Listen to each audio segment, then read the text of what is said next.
Christmas, the one thing that arrives early in Colombia. Back in my largely innocent childhood days, one of the most depressing times was when Christmas came to an end.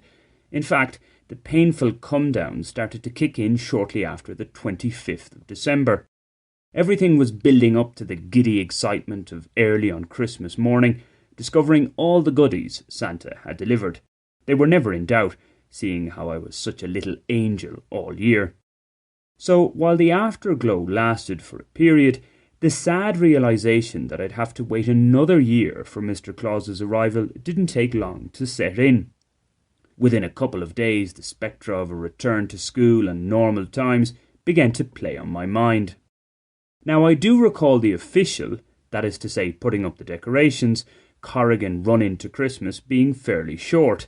Amongst my village friends, our household would invariably be one of the last to be decked out. It wasn't unusual for some frantic decorating to still be happening on the 24th. Time enough for it, was the thinking, I guess. I'm pretty sure if it was left to my father, decorations wouldn't go up at all. In the height of the Celtic Tiger years, as Ireland embraced US-style flashiness, or superficiality you might say, and as I moved on from Santa, it pretty much became unacceptable for any respected family not to have their house Christmas ready by mid-December. At about the same time, again mimicking our Yankee cousins, Halloween decorations appeared to have become mandatory in many households. That being so, for what I assume is the majority of Irish people, rolling out the Christmas decorations before December is still a no-no. 5 weeks of Christmas is enough, almost 1/10 of the year as it is. The fact that most radio stations hold off on playing festive tunes until at least the 1st of December is a sign of that. For a fair number of Colombian families, in contrast, the Yuletide yearning tends to show itself in earnest in October. While some might follow the "let's at least get Halloween out of the way first" mantra, do note the Night of the Dead is a lively affair here, others have their sights set on Christmas. Radio stations are complicit. The end-of-year hits are being banged out as soon as September ends. In my current house share, the landlady is very much in this bring-on Christmas brigade.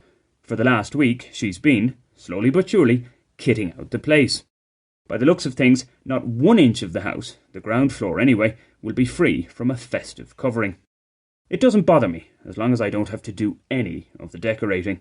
I'm kind of indifferent to Christmas at this stage. I do, however, slightly worry for the landlady herself.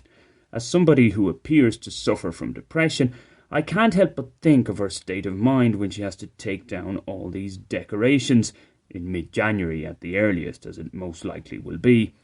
Of course, we all have downers after highs. It's natural, what goes up and all that.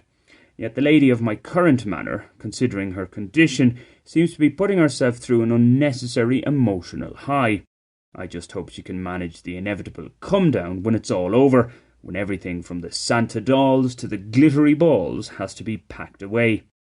You might say I'm being a bit of a curmudgeon, a Grinch even. I beg to differ. I like a party as much as the next person.